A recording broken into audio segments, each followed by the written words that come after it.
DNT molekulunda hidrogen rabitələrinin sayı 28.000, adenin azot əsası daşıyan nukleotidlərin sayı 5.000, sitozin nukleotidlərin sayı neçədir? Biz DNT molekulunda 2 zəncirin olduğunu bilirik və burada 28.000 hidrogen rabitəsi vardı, amma adeninin sayını bilirik. Adenin bərabərdir 5.000. Adenin 5.000'dirsə, bilirik ki, A bölünsün T bərabərdir 1'ə. Yəni, bu o deməkdir ki, bunların sayı bir-birinə bərabərdir. Timin də 5.000 olacaqdır. Və biz bir şey bilirik. Bu düsturumuz var idi. Hidrogen rabitəsini tapmaq üçün 2A, 3S düsturumuz var idi. Biz artıq məlum olan hidrogen rabitəsinə görə nukleotid tapmaq istəyirik və yaxud da ki, nukleotidə görə hidrogen rabitəsini tapmaq istəyirik.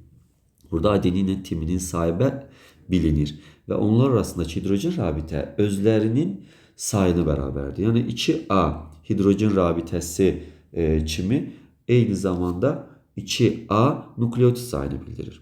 Yəni burada 10.000 dənə bunların payına düşür. Çünki hidrogen rabitəsi cəmi 28.000'dir. 2A'da bunlar arasındakı hidrogen rabitəsi də 10.000 olacaqdır.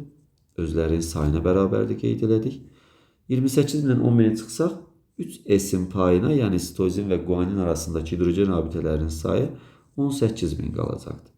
Yəni 28.000 çıxaq 10.000 bərabərdir 18.000 tapdıq deyək ki. Burada 18.000 necə idi? Məsəl üçün, bunu qısaca da yaza bilərik. Sadə dildə desək, 2 nukleotid arasında olan hidrogen rabitəsi 3 dənə hidrogen rabitəsi vardısa, 18.000 hidrogen rabitəsi neçə nukleotid eləyir? X nukleotid. Bu nukleotid də guaninlə sitozindir. 2 nukleotid, biri guanin, biri sitozin. Qısaca belə yaza bilərik. X bərabərdir. Deməli, buradan aldıq 12.000. 12.000 nə vardı? Guaninlə sitozin vardı. İndi bizdən sitozin nukleotidlərinin sayını soruşursa, deməli, guanin və sitozin ikisi bir-birinə bərabərdir. Yəni, guanin bölək sitozin, bu da bərabər idi 1'ə.